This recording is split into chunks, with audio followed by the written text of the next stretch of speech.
Olá, tudo bem? Hoje nós vamos falar sobre mais um livro maravilhoso de C.S. Lewis. Faz tempo que eu não faço aqui uma resenha do Lewis, O Problema da Dor. Gente, esse é um livro realmente pesado, triste, né? É essa edição linda, maravilhosa, como sempre, aqui da Thomas Nelson, como você pode ver. Aqui nós temos realmente uns arabescos, temos uma rosa aqui murchando, né, para passar mesmo essa coisa sofrida, essa coisa triste, seca e pesada, né? Tanto é que nós temos aqui uma cor bem chumbo, não é? Laterais aqui nesse vermelhinho. É muito lindo, realmente. Esse assunto é um assunto geral. Ele vai responder simplesmente aquela pergunta: por que nós sofremos? E se Deus é bom, por que nós sofremos? Justamente isso. E eu vou aqui colocar, já está aqui, uma foto de um meme que eu achei horrível. É o pensamento do ateu, né? Uma medalhista, né? Uma campeã, agradecendo a Deus, dizendo: olha, foi Deus me deu a força para conseguir a vitória. Ou seja, ela está atribuindo a sua vitória, oferecendo a sua vitória a Deus. Enquanto embaixo, ué, e aí? E o sofrimento dessa criança aqui embaixo? Foi Deus também? Não é? O mesmo Deus que deu a vitória para ela, cadê o Deus que não dá a vitória ou que não ajuda? Será que ele não está olhando por essa criança também que está sofrendo? Será que esse sofrimento da criança não é fruto da ganância, da própria maldade humana? Não são os políticos que deviam estar fazendo algo? Nós mesmos, né? Deus nos colocou aqui como um canal de bênção para nos ajudarmos uns aos outros, né? Tá aí. Cadê Deus? Deus está agindo, atuando através das mãos de quem vai oferecer um prato de comida, daquele político que vai ser um político honesto, não é? E uma pessoa, aposto, que uma pessoa que colocou um meme como esse para zombar de Deus, desfazer, desmoralizar uma vitória de uma mulher medalhista, aposto que uma pessoa dessa nunca sequer ofereceu um prato de comida para quem está necessitado e vem ficar falando disso. Deus tem que fazer. Deus nada, nós temos que fazer, responsabilidade nossa. Tem coisa, aí é que vai estar, o livro vai dizer, muito do sofrimento humano é causado pelo próprio homem, pelas suas próprias decisões e pela sua própria maldade no coração. E um outro grande fator, o pecado. Então ele vai discorrer sobre isso. Se Deus ele pode e não faz, então ele não é Deus, ou ele é mau. E se ele quer fazer, mas ele não pode, por uma série de fatores, né? Então ele não tem poder. Ou pior ainda, nem existe. Deus não existe, então, né? Haja vista o mal que há no mundo, todas as aflições, tudo que há no mundo.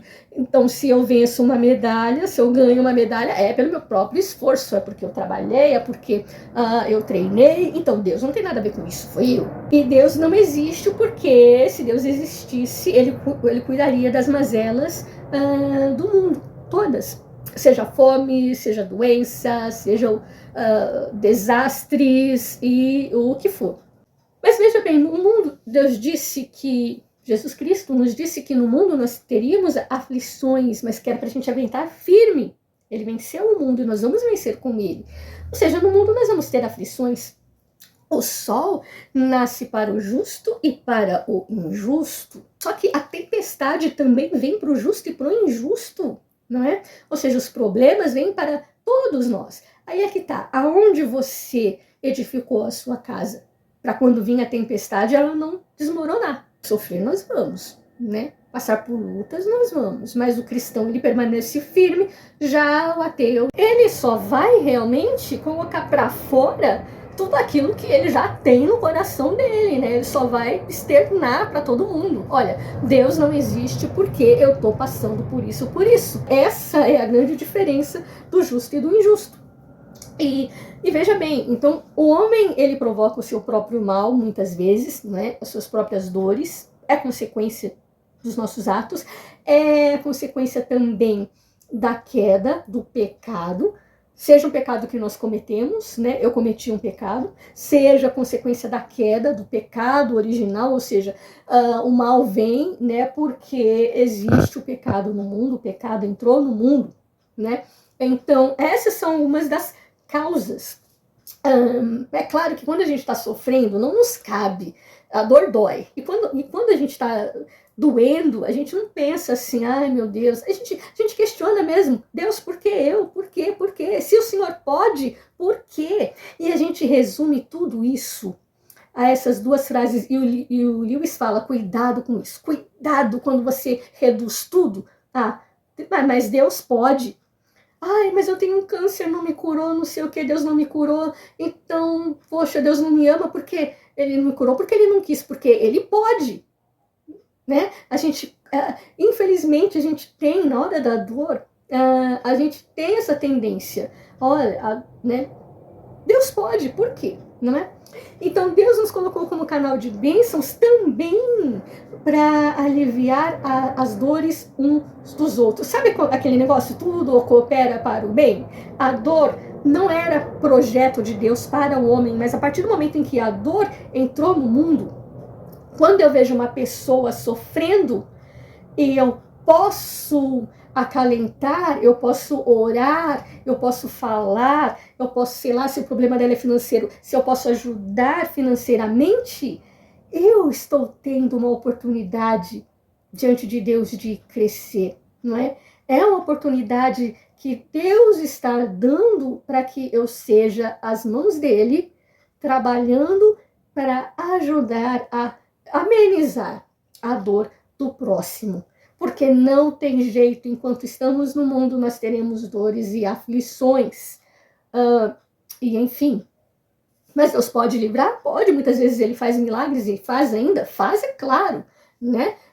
Mas enfim, isso não quer dizer que Deus ame menos ou ame mais, se importe mais ou se importe menos, que Deus seja mais Deus ou menos Deus, né? Por conta disso. É aí que tá. Então, tudo que a gente vê hoje, e cada vez pior, a gente vive num mundo podre. Haja visto que a gente viu ali nas aberturas dessas Olimpíadas. É uma aberração, uma afronta a Deus. E você acha que vai ficar por isso mesmo? Não é? Então é fruto, muitas vezes, o mal, as dores, é tudo fruto mesmo da loucura humana. E que loucura pior é do que mexer com Deus, não reconhecer, perder o respeito a Deus. Então Deus muitas vezes entrega a humanidade aos seus próprios problemas, às suas próprias paixões, e acontecem coisas horrorosas, e depois as pessoas vêm dizer, cadê Deus? Oh, meu Deus, olha isso, olha o que está acontecendo, cadê Deus? Né? Mas desonram, difamam, perderam a vergonha na cara, não tem outra palavra, a dor é causada por quê? Por falta de vergonha na cara do homem, né? Ou seja, falta de respeito, falta de temor. E o Lewis, ele vai trabalhar isso aqui, ó. Ele vai dizer que, olha só que interessante, gente, que há alguns tipos de medo. Aí ele vai dizer, olha, se você entrar numa sala e ali houver um leão, você vai ter um medo. Que medo vai ser esse? É um medo real, é um medo daquilo que o leão pode te fazer. Você sabe disso, que o leão ele pode te ferir, pode te morder, te atacar, não é verdade?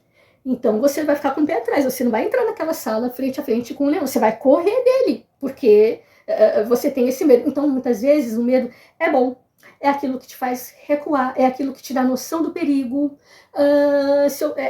O medo é aquele que te impede de enfiar o dedo na tomada, porque você sabe o que vai acontecer se você enfiar o dedo na tomada.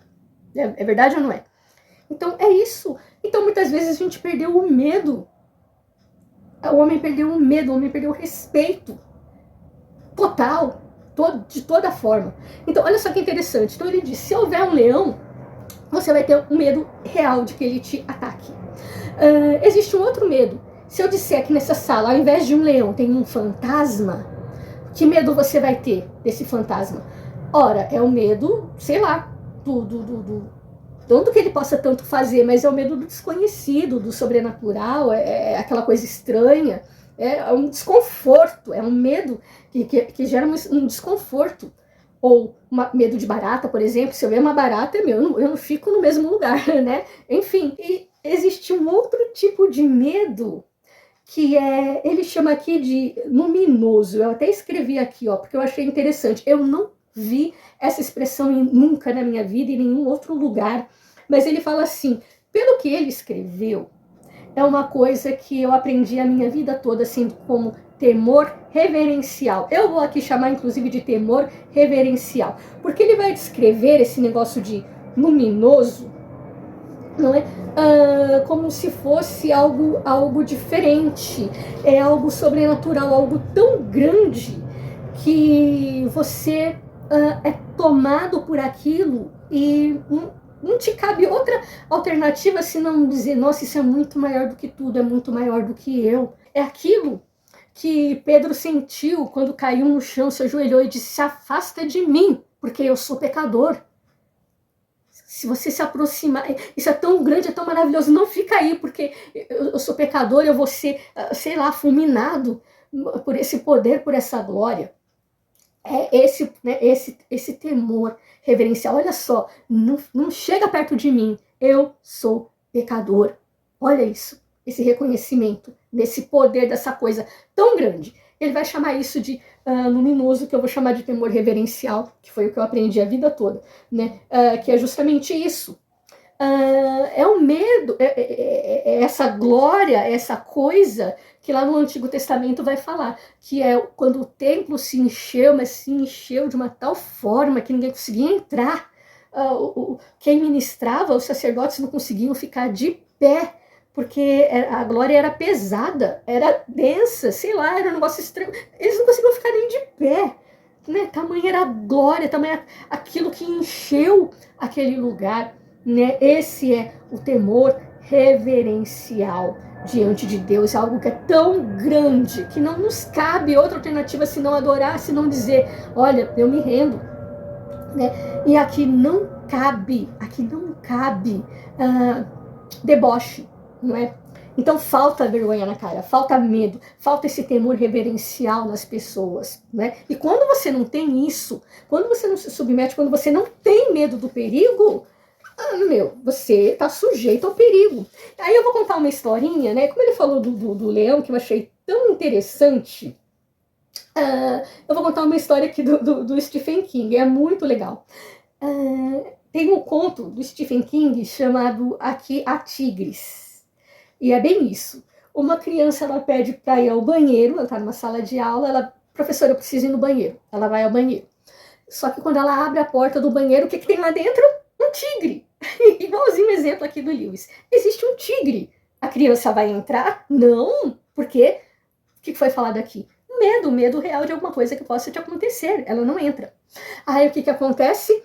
Ela ainda está apertada, o menino ainda está apertado, fica lá na porta do banheiro esperando. A professora vê que ele demorou, manda uma outra criança atrás dele.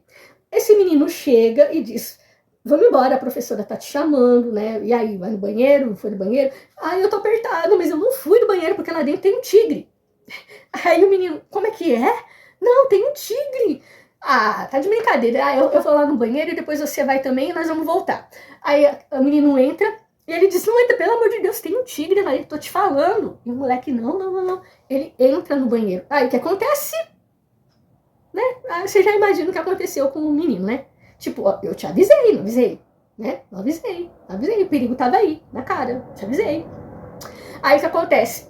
A professora manda uma outra criança. E acontece a mesma coisa, o menino nessas alturas já tá apertado, ele faz xixi em qualquer lugar, lá numa árvore que tinha lá, num vasinho de planta, enfim, se eu não me engano, parece que a própria professora vai atrás, né, não sei, eu acho, sempre ele volta, depois que algumas pessoas vão lá atrás dele e são comidas, né, pelo tigre, ele volta pra sala de aula como se nada tivesse acontecido, tipo assim. Eu achei essa história muito interessante e tem tudo a ver com essa comparação do Lewis, não é? Muitas vezes é assim, não é? Nós, os crentes, avisamos, nós falamos, olha, e muita coisa do próprio sofrimento humano, ele é mitigado a partir do momento em que você se abre para Deus. Qual é o grande pecado da humanidade? Além de falta de temor reverencial, é a incredulidade. Que incredulidade é essa? É você não crer que Deus vai fazer aquilo que ele disse que iria fazer. Foi o que aconteceu com Adão e Eva. Nossa, o pecado foi que eles comeram a fruta que não podia comer. Ok, isso é um pecado, não podia, mas sabe o que é pior, eu acho, ali no coração de Deus? é que veio a serpente, ela veio com uma conversinha, diz aí, é verdade que Deus disse que você não podia comer, nem tocar naquela fruta? Aí a Eva vai dizer, é verdade. A serpente vai dizer o quê? Não, primeiro ela vai sondar. Depois ela vai ver que a Eva não estava tão certa assim do que Deus tinha falado. E por fim, a serpente vai chamar Deus de mentiroso. Não, você não vai morrer. Não, mas eu disse que eu ia morrer. Não, ele não vai morrer. E aí, além de chamar Deus de mentiroso, ele continua. Porque Deus sabe que no dia que você comer desse fruto, você vai ser que nem ele, conhecedora do bem e do mal e essa coisa toda. Não é? Então, a Eva comeu daquela fruta. Por que ela comeu daquela fruta? Porque ela não acreditou que ela iria morrer como Deus disse que ela iria morrer. Tá? Olha só, a incredulidade, a falta de temor reverencial, de medo. Não põe o dedo na tomada, hein? A mãe diz, não põe o dedo na tomada. Aí vem alguém e diz, se eu pôr o dedo na tomada, eu vou tomar choque, né? Eu sei disso. Mas aí alguém vem e diz, não, pode pôr o dedo na tomada, você não vai tomar choque. Não, sua mãe estava mentindo, estava errado. Não vai tomar, pode pôr o dedo na tomada. Né? Bem isso, não é? É a incredulidade, a falta de ter a Deus como pai, como superior, tipo assim, se minha mãe disse é porque ela disse, não importa o que o outro disse. A Eva devia ter pensado assim, mas Deus me disse isso, não importa o que o outro diga, eu não vou desobedecer, porque foi isso o que ele me disse. E assim é isso que está escrito na Bíblia, não importa o que outra pessoa diga. A Bíblia diz que é assim, assim, assim. O pecado é isso, isso, isso. O pecado te leva à morte, assim, assim, assim, assim. A Bíblia diz que Deus criou homem e mulher, macho e fêmea os fez. Se alguém disser outra coisa, não. Tá? É por aí. Então, tudo que a gente precisa saber está na Bíblia. E a partir do momento que a gente não acredita que o que está na Bíblia é verdade, e que aquilo, que Deus vai fazer aquilo que ele disse que iria fazer, não é? Nós realmente estamos ali em sérios problemas.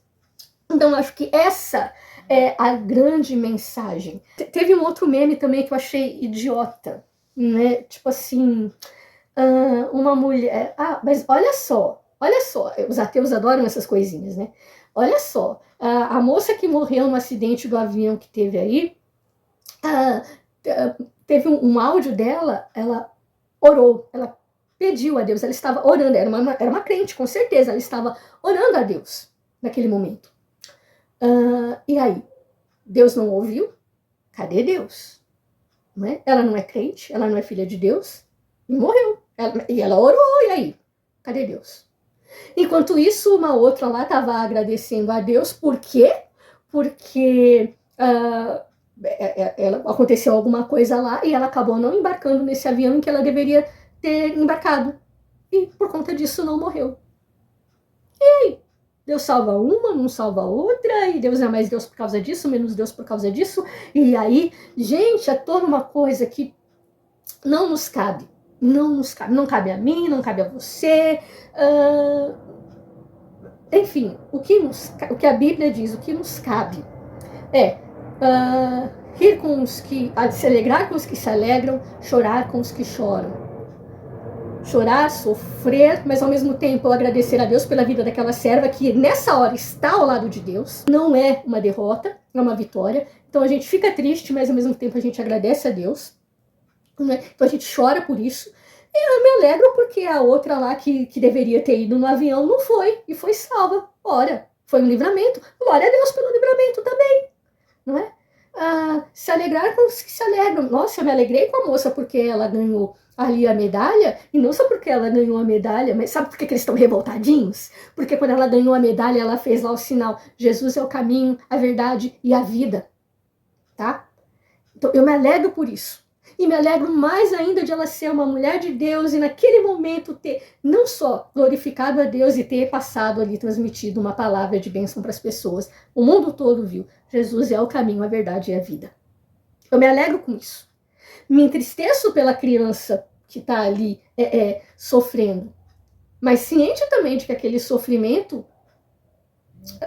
pode ser mudado, né? Que aquele sofrimento lá não deveria estar acontecendo se as pessoas tivessem bom coração realmente, se as pessoas estivessem fazendo aquilo que Deus nos fez para fazer, canal de bênção, para justamente ajudar-se a mão de Deus na vida de uma pessoa que está precisando. Então, da próxima vez que você questionar por que Deus permite que uma criança morra de fome, enquanto o outro está lá ganhando vitorioso, dá um prato de comida para uma criança que está com fome.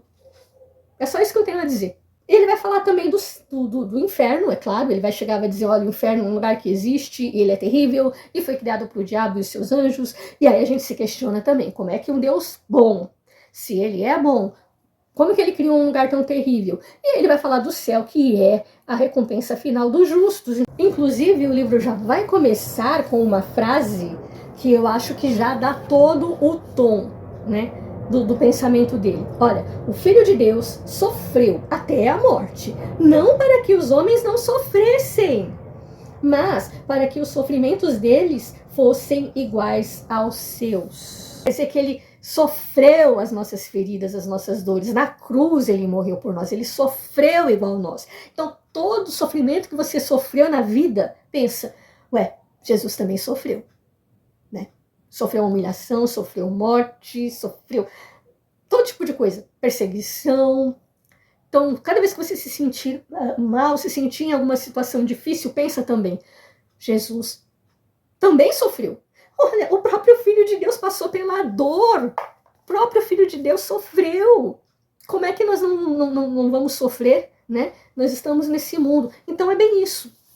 E ele vai dizer aqui, olha, Deus se propôs quando criou o mundo, o problema de expressar sua bondade mediante o drama total de um mundo contendo agentes livres, apesar e por meio da rebelião destes contra eles, tá? Então, o mal, Deus transformou isso, né, como eu falei, numa forma de mostrar a sua bondade, de dar um modo de mostrar o seu poder e bondade para as pessoas que precisam de salvação.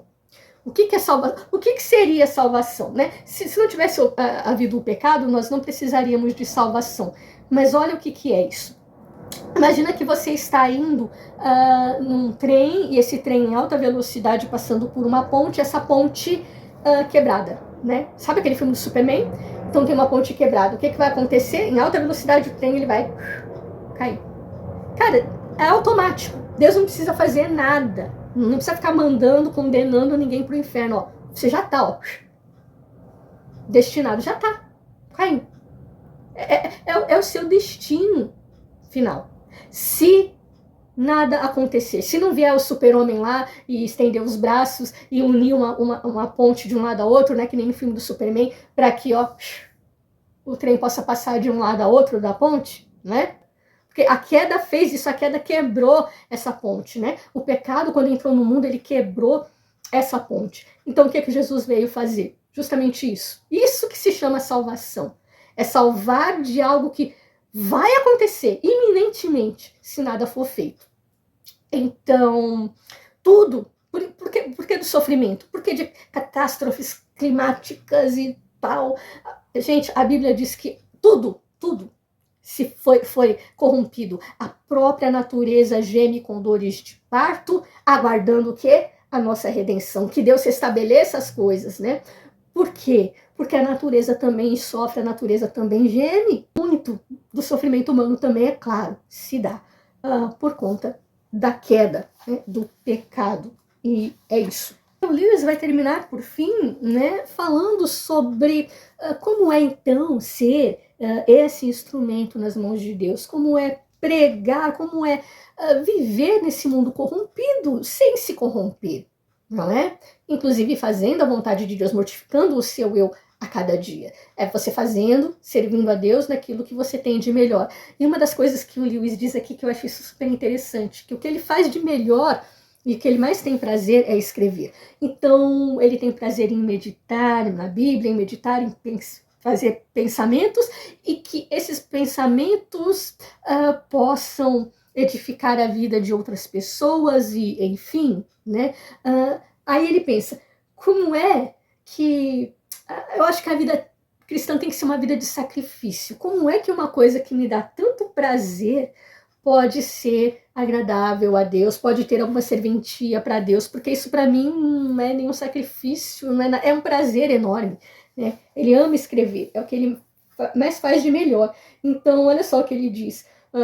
Ainda posso esperar que a escrita do livro esteja de fato em conformidade com a vontade de Deus, mas alegar que estou aprendendo a me render fazendo o que é tão atraente para mim seria ridículo, né? Ou seja, ele está fazendo isso como algo que para ele seria a vontade de Deus. Quando a sua vontade, quando os seus pensamentos, quando os seus desejos estão de vontade com os pensamentos e com o desejo de Deus, cara, você é muito feliz, você não tem a impressão ou a noção de que você está fazendo algum sacrifício. Eu estou fazendo a vontade de Deus porque Deus quer, porque Deus mandou, mas olha que sacrifício, essa é a vontade de Deus.